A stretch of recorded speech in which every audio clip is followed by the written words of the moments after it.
Bahujan Samaj party की supremo और उत्तर प्रदेश की पूर्व मुख्यमंत्री मायावती ने 7 मई को यानी लोकसभा चुनाव के तीसरे चरण की वोटिंग खत्म होने के बाद चौंकाने वाला फैसला लिया है।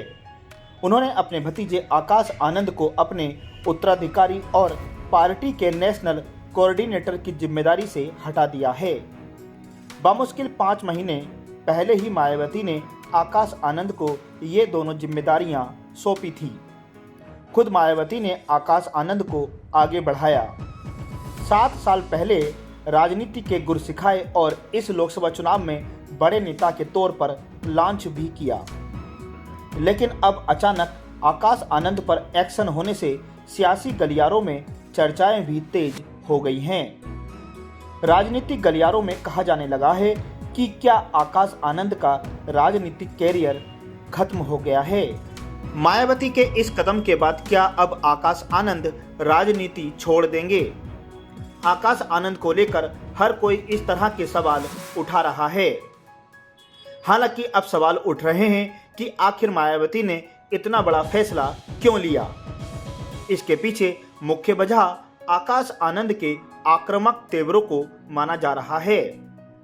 आपको बता दें कि बसपा सुप्रीमो मायावती के बारे में कहा जाता है कि वे किसी भी विरोधी दल के नेता के खिलाफ आपत्तिजनक टिप्पणी करने से बचती रही हैं।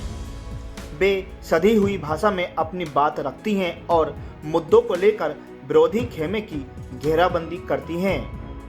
इसके उलट पहली बार लोकसभा चुनाव में सक्रिय भूमिका निभाने के लिए मैदान में उतरे आकाश आनंद के आक्रामक तेवर और विरोधी दलों के खिलाफ टिप्पणियां चर्चा में आ गईं। आकाश आनंद के जोशीले अंदाज के वीडियो सोशल मीडिया में वायरल होने लगे। इस बीच बीते 28 अप्रैल को आकाश आनंद समेत 4 अन्य लोगों के खिलाफ सीतापुर में आदर्श आचार संहिता के उल्लंघन का मामला दर्ज किया गया। आकाश आनंद पर आरोप है कि उन्होंने चुनावी भाषण के दौरान भड़काऊ और हिंसा उकसाने वाली टिप्पणियां की हैं। आकाश के भाषण पर जिला प्रशासन ने संज्ञान लिया और उनके खिलाफ कार्रवाई की।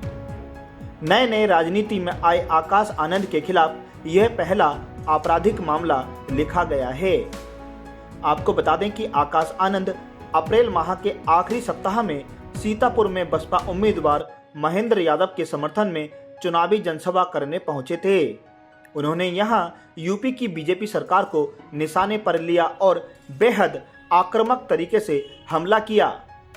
आकाश ने अपने भाषण में आतंकवादी, तालिबानी और गद्दार जैसे विवादित शब्दों का इस्तेमाल किया था। माना जा रहा है कि इन्हीं भाषणों की वजह से उनके करियर पर ब्रेक लग गया है। हालांकि आकाश आनंद को इसी साल मार्च महीने में गृह मंत्रालय ने 22 कैटेगरी की सुरक्षा दी थी। आपको बता दें कि बसपा सुप्रीमो मायावती ने वर्ष 2019 में आकाश आनंद को नेशनल कोऑर्डिनेटर की जिम्मेदारी सौंपी थी। वहीं 2022 के उत्तर प्रदेश विधानसभा चुनाव के बाद उन्होंने आकाश आनंद को अपना उत्तराधिकारी घोषित कर दिया था। लेकिन अब आकाश आनंद को सभी जिम्मेदारियों से मुक्त कर दिया गया है। आकाश आनंद को पार्टी की जिम्मेदारियों से मुक्त करने के बाद सोशल मीडिया पर आकाश आनंद को लेकर राजनीति तेज हो गई है। सोशल मीडिया पर आकाश आनंद के समर्थन में आवाज उठने लगी है। अब देखना होगा कि मायावती के इस कदम के बाद बसपा की आगे की रणनीति क्या होगी।